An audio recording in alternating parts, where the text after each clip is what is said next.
প্রত্যেকবার তুমি আমার সাথে থেকেছো, কিন্তু এবার তোমাকে আর আমি জোর করব না। বৌদি ভাই, অদ্বিতীয়া! বৌদি ভাই! এই তো অচিন। আরে অদ্বিতীয়াকে পেলি? না রে দাদা ভাই, কোথাও খুঁজে পেলাম না। গোড়াদা, গোড়াদা, সারা বাড়ি খুঁজলাম, কোথাও পেলাম না। বলেছিলাম না আমি, ওকে নিয়ে আমার কোনো শান্তি নেই। ভাবলাম হাতে বইটা পেয়ে গেছে, আর বোধহয় কোনো ঝামেলায় জড়াবে না। ঘরে ওর মন টিকবে? টিকবে না। ও মেয়ে শান্ত হয়ে ঘরে থাকার মেয়েই নয়। একটার পর একটা বিপদ না বাঁধালে ওর কোনো শান্তি নেই। জেঠিমা, কেন এরকম কথা বলছো? হতে তো পারে বৌদি ভাইয়ের কোনো আর্জেন্ট কাজ পড়ে গেছে, তাই বৌদি ভাইকে এইভাবে বেরোতে হলো।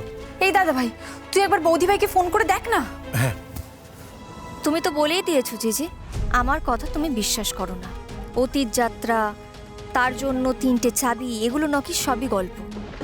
তুমি এই জার্নিতে আমার পাশে থাকবে না, তাহলে এখন কেন ফোন করছো তুমি? কেন আমার জন্য এত কনসার্ন দেখাচ্ছ? ধরবো না তো আমি তোমার ফোন।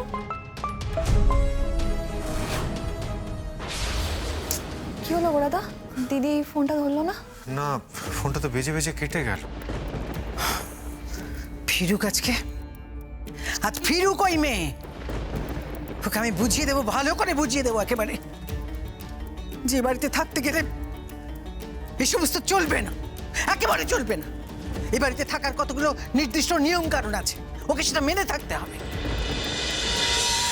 বৌদি ভাইয়ের কোনো ক্ষতি হতে দিও না।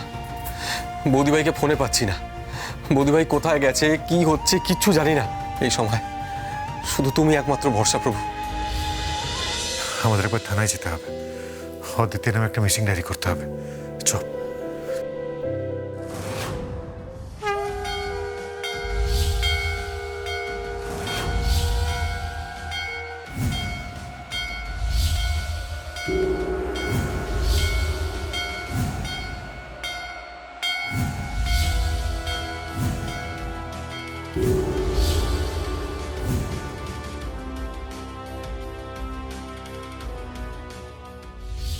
এটা কি রে দাদা ভাই?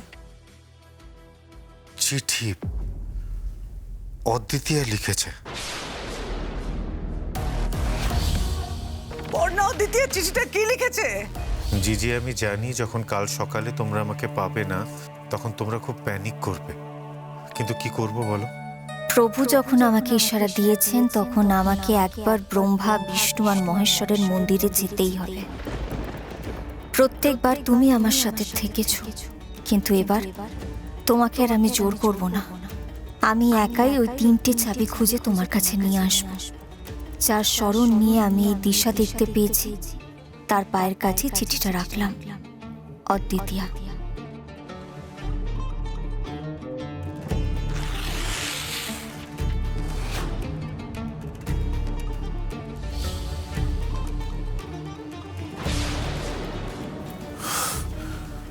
অদ্বিতীয়া, অদ্বিতীয়া একাই ওই চাবি খুঁজতে চলে গেল।